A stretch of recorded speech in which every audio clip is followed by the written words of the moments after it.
Good evening, and welcome to Mythic Rest, where ancient stories bring a little quiet to the mind.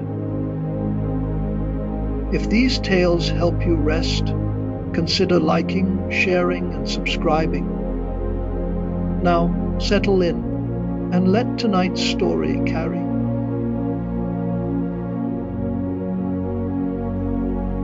On the eastern coast of China, where the land ends and the sea begins, and the horizon stretches out to the edge of the world, there is a village that has been there for a very long time.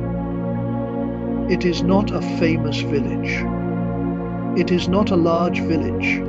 It is a handful of wooden houses with tiled roofs clustered around a small harbor where fishing boats bob at their moorings. Their hulls dark with tar and salt, their names painted in red characters on their prows, and the village has been here in this exact spot for so many generations that no one remembers when it began, and no one cares to remember, because the village does not live in the past. The village lives in the sea. The sea is everything: the source of food, the source of work, the source of life, the source of the stories that the old people tell in the evenings when the lamps are lit and the children are gathered, and the sound of the waves is the background to every word. As you settle into your own night tonight, let that sound be the first thing you hear. The sound of waves on a distant shore, gentle and rhythmic and slow. The sound that has been calming the human mind since the first human stood on the first beach and looked out at the water and felt, without knowing why, that the water was saying something, that the water was telling something, that the water was offering something, not a message, not a lesson, but a presence, a companionship, a vast, blue, moving, patient presence that has been here since before the first land rose from the first ocean, and will be here long after the last land has sunk back beneath the waves. Let that sound settle into your body. Let it slow your breathing. Let it ease the tightness in your chest. The sea is here. The night is here. And you are safe, and you are warm, and the story is about to begin.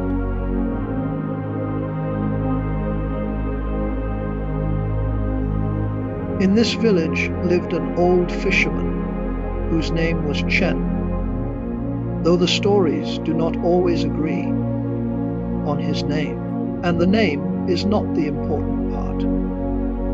The important part is that he was old, and that he was kind, and that he had been fishing these waters for so long that he knew the sea the way you know your own breathing. Not as something outside of himself, not as a thing to be mastered or conquered or defended against, but as a part of himself, a part of his life, a part of who he was and how he lived and what he understood about the world. He had been fishing since he was a boy, since his father first took him out in the boat at dawn and showed him how to read the water, how to see the color change that meant the bottom was rising, how to feel the shift in the current that meant the tide was turning, how to watch the birds and know from their flight where the fish were running, and most of all, most importantly, more than any of the practical knowledge, his father had taught him this: respect the sea. Take only what you need. Give thanks for what you take. Never take more than the sea can give and still remain the sea, because the sea is not a resource. The sea is not a possession. The sea is a living thing, and living things, when they are treated with respect, give generously, and living things, when they are treated with greed, stop giving. And the stopping is not punishment, but nature. The way a tree stops bearing fruit when the soil is depleted, the way a river stops flowing when the source is dried, the way all living things, including us, including you, including the very breath in your lungs, respond to gentleness with generosity and to harshness with withdrawal.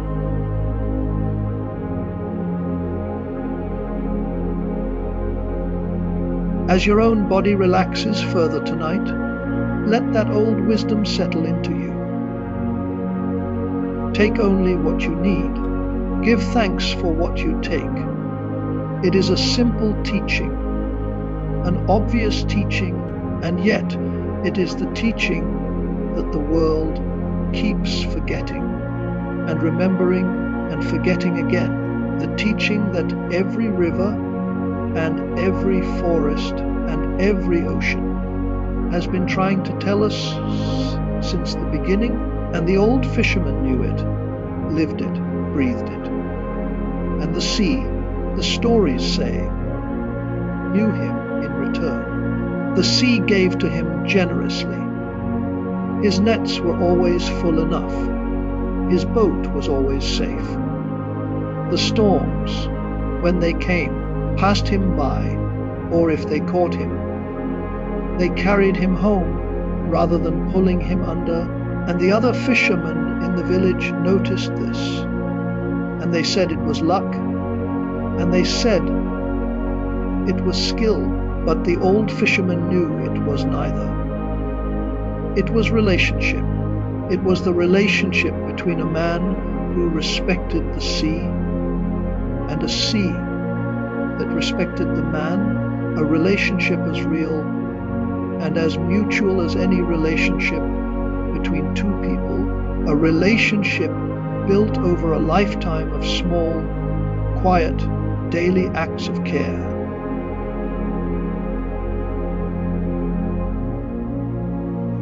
One evening, late in the year, when the air was cool and the sky was the color of pewter and the sea was dark and still and heavy, the old fisherman was out in his boat, checking his nets, one last time before the winter, when the sky changed.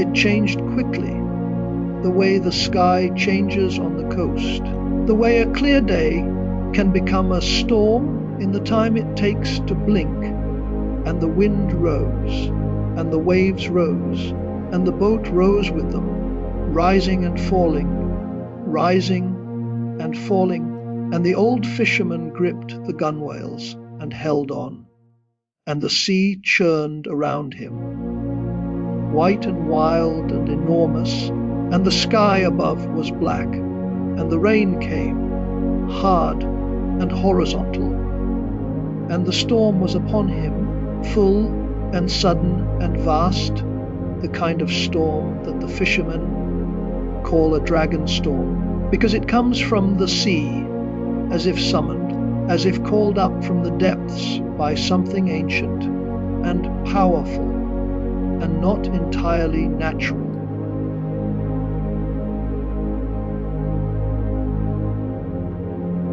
And in the churning, in the wild water, in the white and green and dark, the old fisherman saw something, a shape, a shadow, a shape that was not a wave, not a fish, not a boat, not anything he had seen in all his years on the water. It was below the surface, moving, and it was vast, so vast that his mind could not take it in all at once, could not process the scale of it, the way the mind cannot process the scale of a mountain when you are standing at its base, the way the mind cannot process the scale of the sky when you are lying in a field looking up.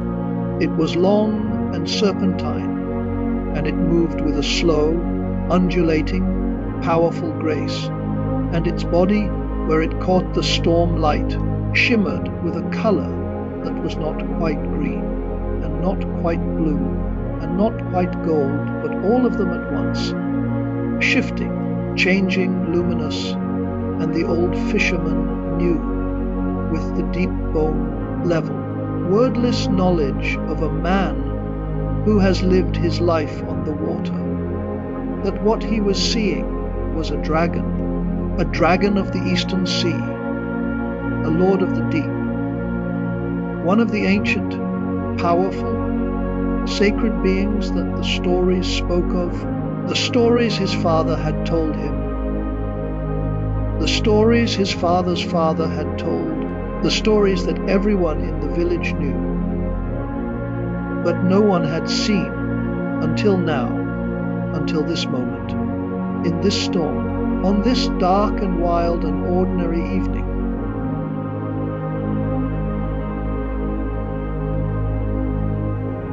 As your own evening deepens, as the sounds of the day grow quieter and the sounds of the night grow closer, let that image hold you. The dragon in the deep water. The vast, ancient, shimmering shape moving beneath the waves. It is not a frightening image. It is a powerful image, and there is a difference. Power, when it is ancient and patient and at peace, is not frightening. It is comforting. It is the comfort of knowing that there are things in the world larger than yourself, older than yourself, wiser than yourself, things that have been here since before your story began and will be here after your story ends. And the knowing is not a diminishing of yourself, but an expanding, a recognition that you are part of a world that contains dragons and oceans and stars, and the vast, slow, ancient, beautiful movement of things that endure.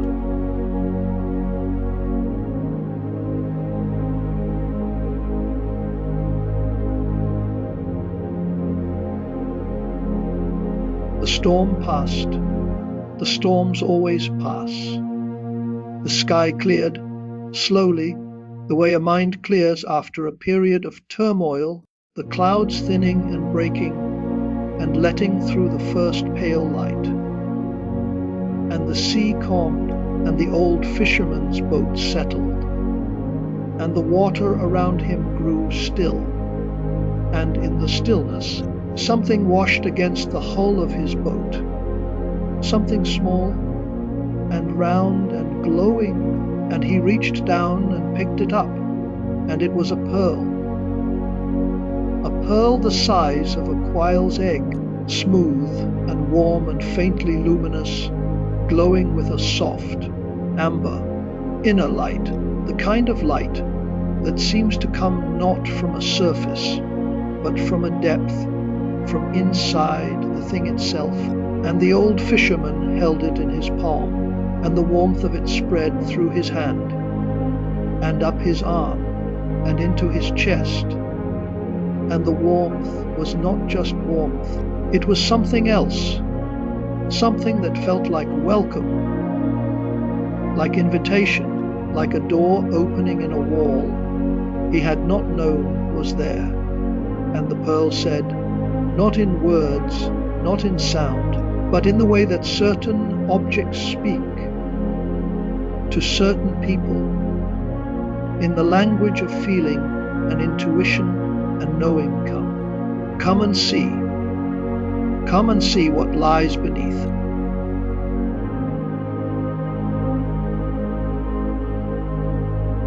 That night, The old fisherman dreamed.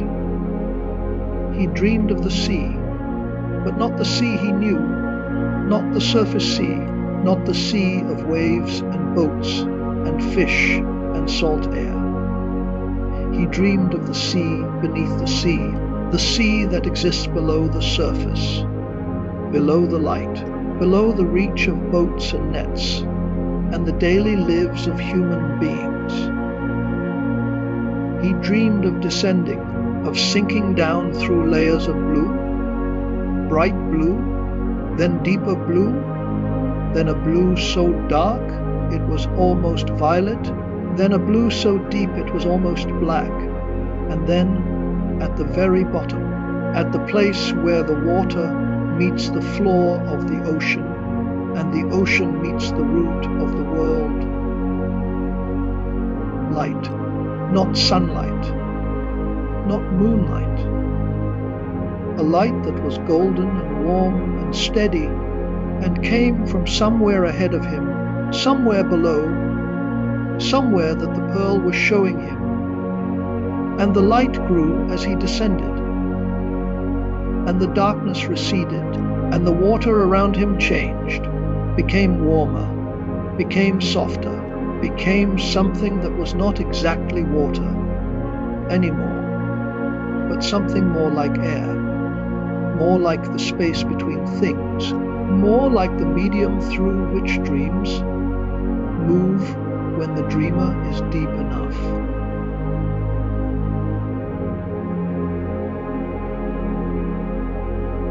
As you drift with the old fisherman now, descending through the layers of your own night, let the water hold you. It is not cold.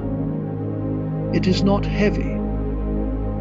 It is warm and soft and gentle, and it carries you the way the ocean carries a boat, the way the night carries a dream, the way the bed carries your body, cradling it, supporting it, holding it without asking anything in return.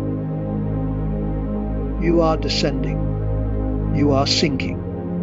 You are going deeper, and the deeper you go, the quieter it gets, and the quieter it gets, the more peaceful it becomes, and the peacefulness is not emptiness, but fullness, the fullness of a place that has been here for a very long time, and has accumulated in all that time a stillness that is thick and rich and nourishing, the way the stillness of a deep forest is thick and rich and nourishing, the way the stillness of an old temple is thick and rich and nourishing.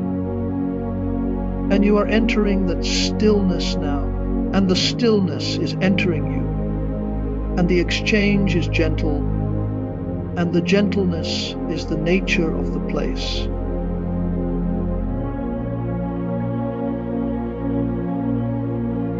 At dawn, the old fisherman walked into the sea. He did not know, not with his waking mind, not with the mind that checks the weather and mends the nets and counts the catch. He did not know what he was doing or where he was going. He simply knew that he had to go.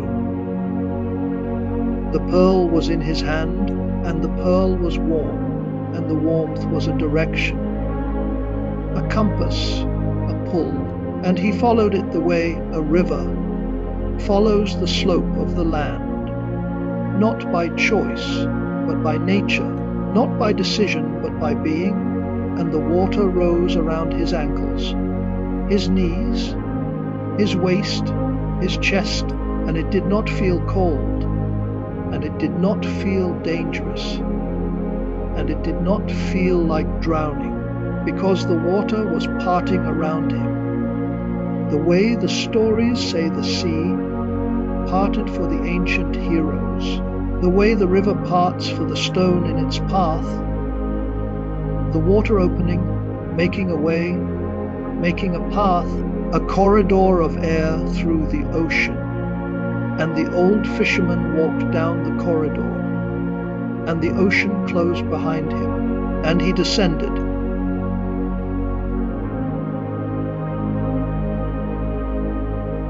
The descent was long, but it did not feel long. Time in the deep water moves differently. The way time moves differently in a dream. The way time moves differently when you are falling asleep, each minute stretching and softening and becoming something other than a minute, something rounder, something deeper, something that holds more than 60 seconds can hold on the surface.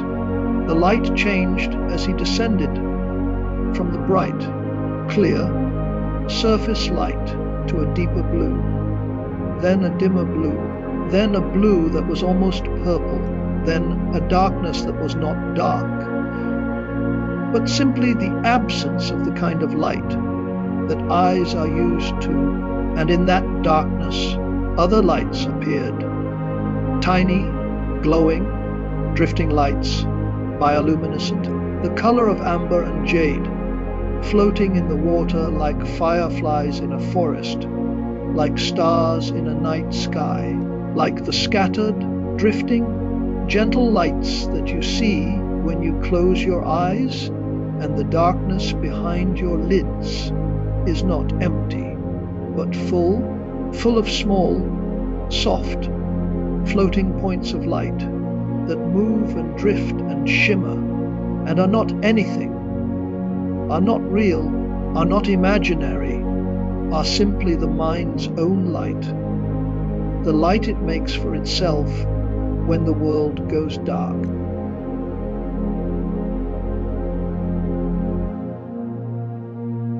And then, at the bottom, the light. The golden light from the dream, the light that had no source on the surface, but here, at the bottom of the sea, had a source, and the source was a palace made of coral and jade and pearl, with towers that spiraled upward like the horns of a ram, with gates that gleamed like mother of pearl, with walls that shimmered with the colors of the ocean, blue and green and gold and silver, and the deep, luminous, shifting iridescence that water takes on when light passes through it.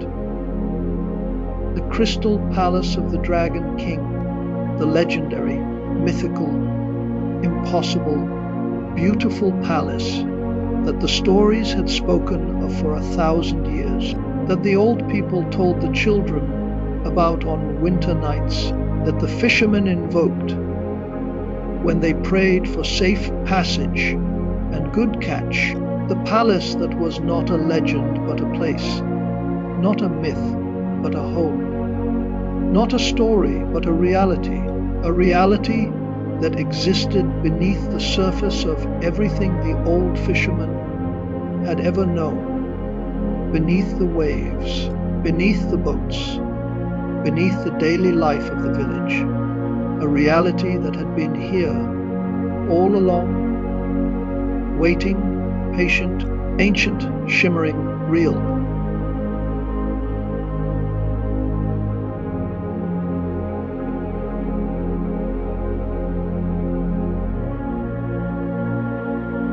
The gates of the crystal palace opened as the old fisherman approached, and they opened without sound, without effort, without the grinding or creaking that gates on the surface make, because things in the deep ocean do not grind or creak. They move with the fluidity of water, with the smoothness of currents, with the effortless, continuous, unhurried motion of a world that is not solid but liquid, not fixed but flowing, not built but grown.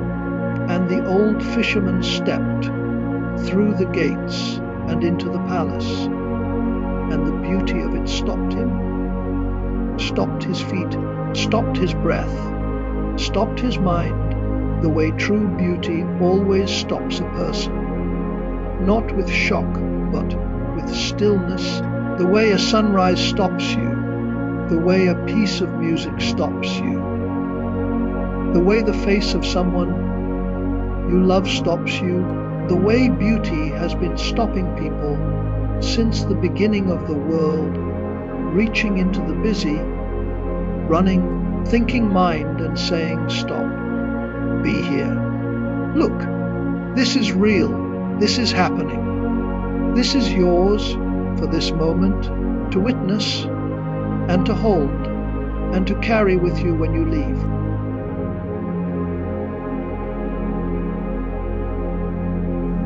The halls of the palace were vast. The walls were coral, not the dull, grey coral of the surface world, but coral in every colour, coral in red and orange and pink and purple, and a deep, luminous blue that seemed to glow from within, coral that had been growing for millennia, layered and textured, and shaped by the currents into forms that were not quite architectural and not quite natural, but something in between, something that was both at once, both built and grown, both designed and organic, both intended and inevitable.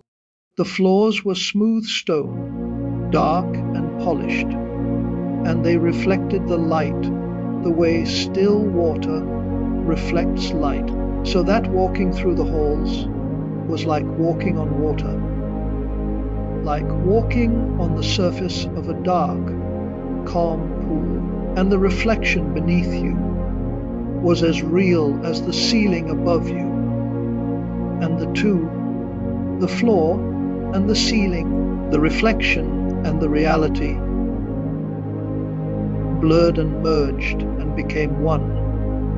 And the effect was disorienting and beautiful, the way everything in this world was disorienting and beautiful, the way dreams are disorienting and beautiful, the way the moment between waking and sleeping is disorienting and beautiful, the way the deep places of the mind are disorienting and beautiful. And the old fisherman walked through the halls, and his footsteps made no sound, and the silence was vast and warm and full.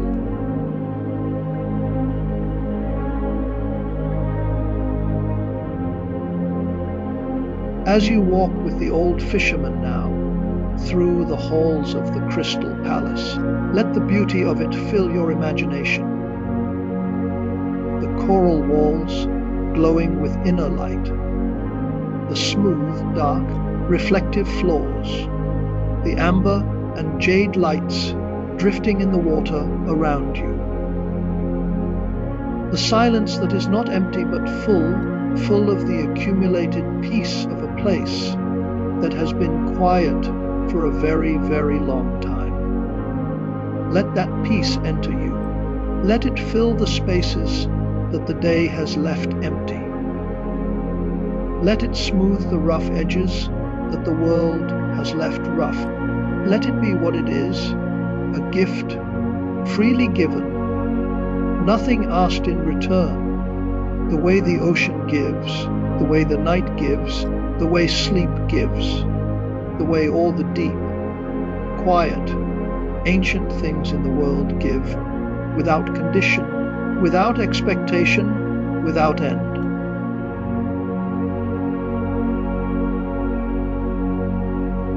And there, in the great hall of the palace, on a throne of jade and pearl, sat the Dragon King.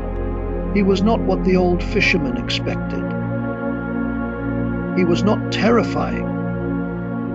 He was not monstrous.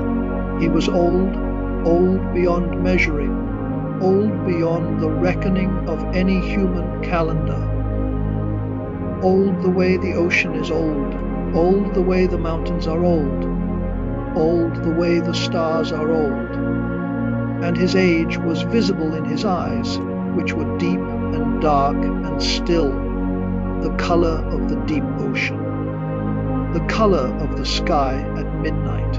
And they looked at the old fisherman with an expression that was neither kind nor unkind, but simply present, simply seeing, simply knowing, the way the ocean knows the shore, the way the shore knows the ocean, the way two things that have been in relationship for a very long time know each other without needing to speak. And the Dragon King's body, where it was visible, shimmered with the colors of the sea, the blue, green of the shallows, the deep indigo of the depths, the silver flash of fish in sunlight.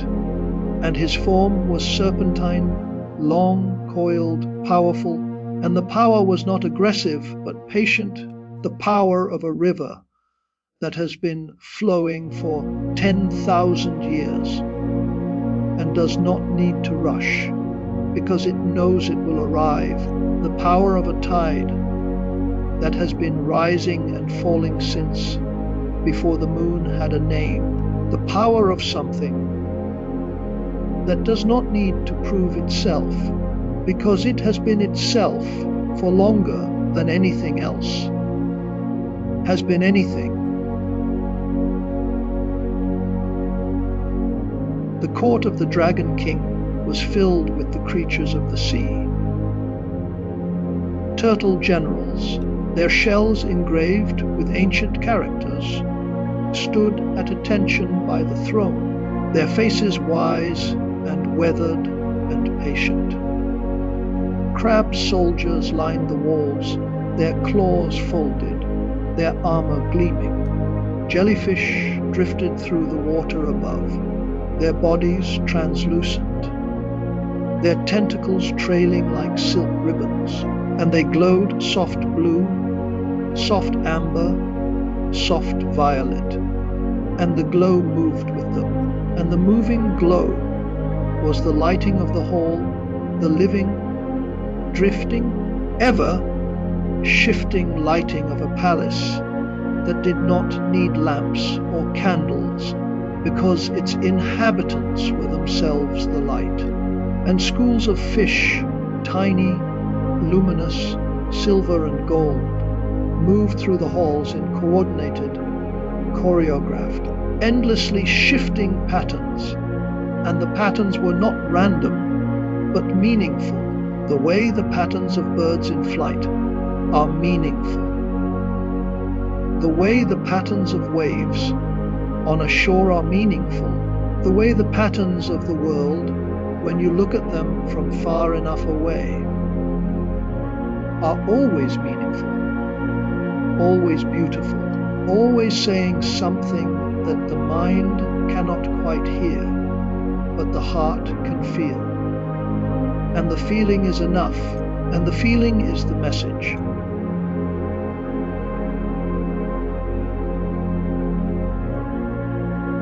The Dragon King spoke, and his voice was not a voice in the way that human voices are voices.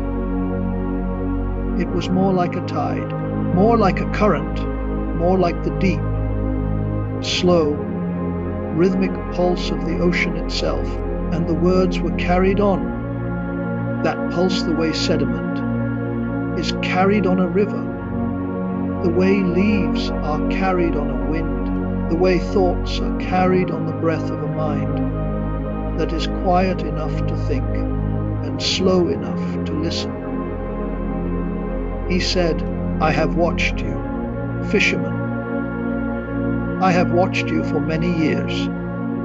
You take only what you need. You give thanks for what you take. You treat the sea with respect. And the sea has told me of your respect, and I am grateful. The pearl you found was not lost. The pearl was a gift, an invitation. I wanted you to see this place, to know that beneath the surface of the water you fish, beneath the waves you ride, beneath the world you think you know, there is another world, a deeper world, a world that is vast and ancient and patient, and that holds in its quiet depths the wisdom that the surface has forgotten.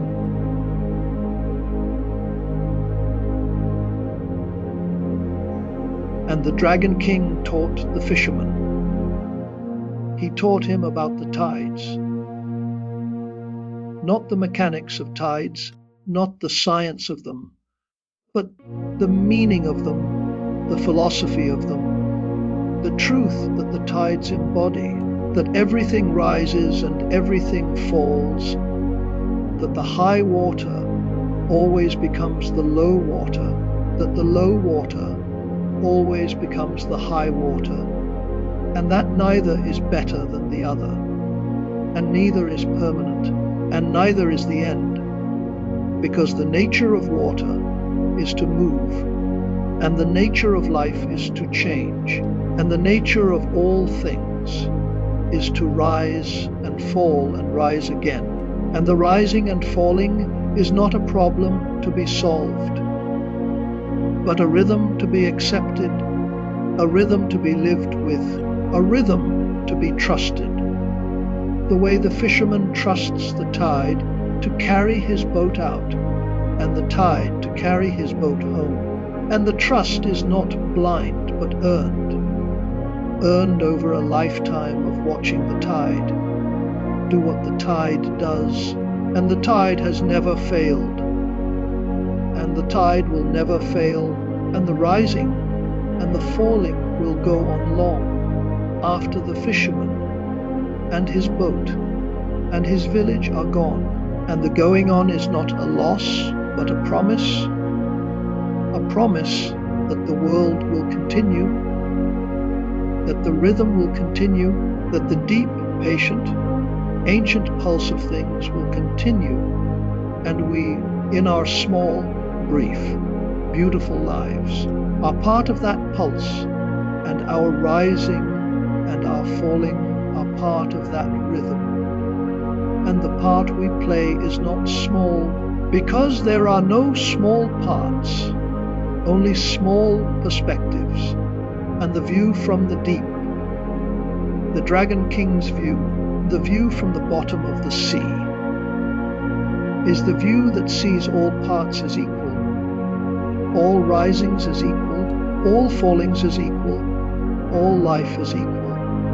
And the equality is the wisdom, and the wisdom is the gift, and the gift is what the old fisherman received in the crystal palace at the bottom of the eastern sea from the ancient, patient, shimmering Dragon King who had been waiting for him. The way the sea waits for the shore, the way the night waits for the stars, the way the deep waits for the one who is willing to descend.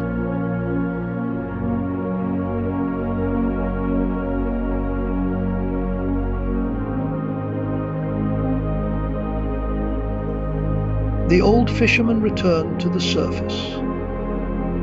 The ascent was gentle, the way the descent was gentle, and the water parted for him and carried him upward, and he broke the surface in the early morning light, and his boat was where he had left it, and the sea was calm, and the sky was pale gold and pink, the first light of a new day. And the pearl was still in his hand, and the pearl was still warm, and the warmth was the Dragon King's gift, the reminder, the proof that what he had seen was real, that the crystal palace was real, that the Dragon King was real, that the wisdom of the deep was real, and the realness of it changed him, not dramatically, not visibly, but in the quiet, internal, private way that real change always happens, in the deep places, in the still places, in the places that the surface world cannot see and does not need to see. Because the change is not for the world. The change is for the one who has changed, and the one who has changed carries the change the way the old fisherman carried the pearl. In his hand, in his chest, in the quiet center of who he was.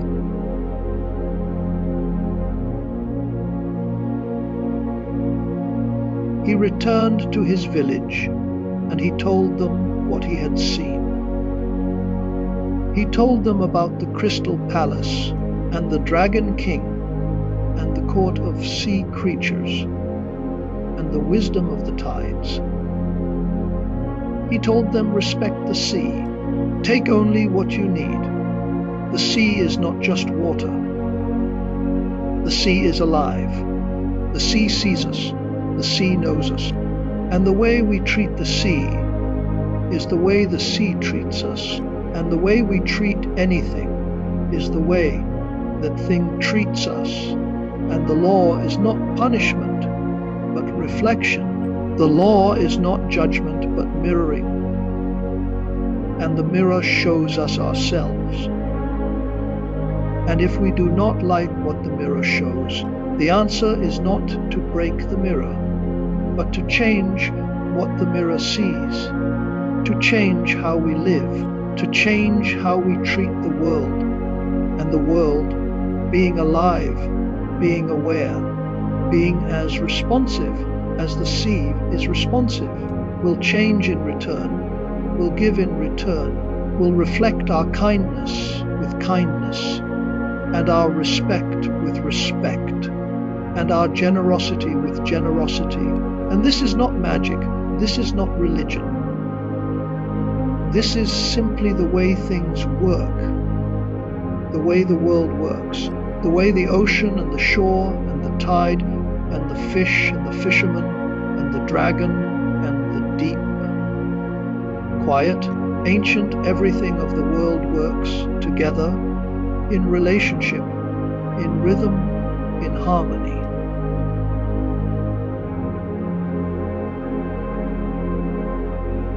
As your own night deepens now, as the story slows, and the sounds grow quieter, and the distance between you and sleep grows smaller, let the rhythm of the tides carry you, the rising and the falling. The rising and the falling. Your breath rises and falls. Your chest rises and falls. The day rises and falls. The tide rises and falls.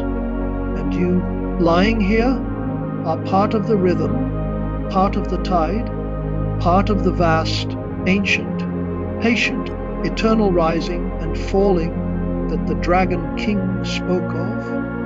And the rhythm is carrying you. And the carrying is gentle, and the carrying is kind, and the carrying is the oldest thing in the world, older than the sea, older than the dragons, older than the stories, the carrying of one moment into the next, one breath into the next, one heartbeat into the next, and the carrying does not stop, and the carrying does not tire.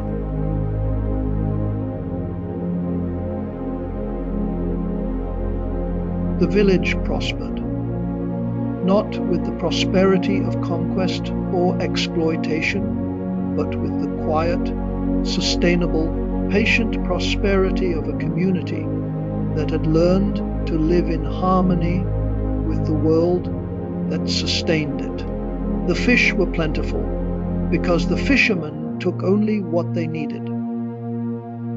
The sea was calm because the villagers treated it with respect. The storms, when they came, were gentle because gentleness, the Dragon King had taught, is returned with gentleness. And the village lived this way for generations, and the old fisherman watched it grow and change and endure. And he grew older, and his bones grew tired, and his eyes grew dim, and the sea, which had been his life, called to him one last time.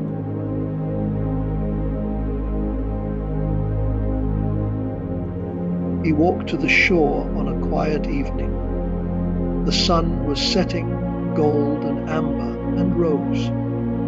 The sea was still, The air was warm. And the pearl that had been in his keeping for all these years, the pearl that the Dragon King had given him as a gift and an invitation, the pearl began to glow, softly at first, then brighter, then with a warm golden, encompassing light that wrapped around the old fisherman like arms, like water, like the embrace of something that loved him and had been waiting for him and was ready now to welcome him home. And he walked into the sea, and the sea parted, and he descended, and the water closed behind him.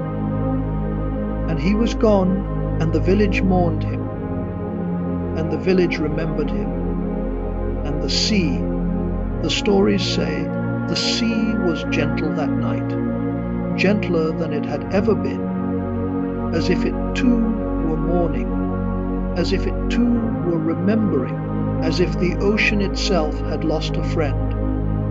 And the loss was real, and the grief was real, and the love was real, and all three existed together, in the sea, in the village, in the story, in the night, the way all three always exist together, the way loss and grief and love are not separate things, but facets of the same thing, the same deep, true, human thing, the thing that the Dragon King understood, and the old fisherman understood, and the sea understands, and the night understands, and you, lying here, drifting, understand, without needing to think about it, without needing to name it, because some things are deeper than names, deeper than thoughts, deeper than the reach of the waking mind,